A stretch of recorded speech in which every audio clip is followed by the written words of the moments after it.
மனிதனானவன் சமயங்களில் மௌனமாக வாழ்வதற்கு பழகினால் வாழ்வின் சிக்கல்களுக்கு தீர்வு கிட்டும் என கிரந்தம் கூறுகிறது. மௌனமாக வாழ்வதை உகந்ததா?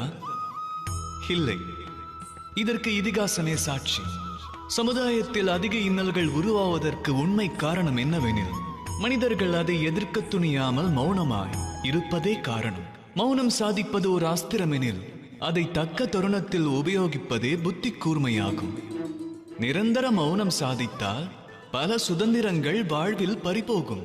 பிறகு பணிந்தே வாழ்வது தம் அனைவரின் சுபாவமாகி அதுவே தமது வாழ்வாகிவிடும்.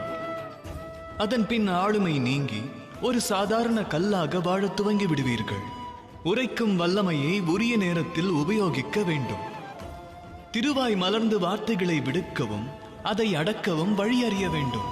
மௌனம் மகத்துவமே, ஆனால் தக்க வேளையில் அதை கலைப்பது அதைவிட அதிமகத்துவம் வாய்ந்தது.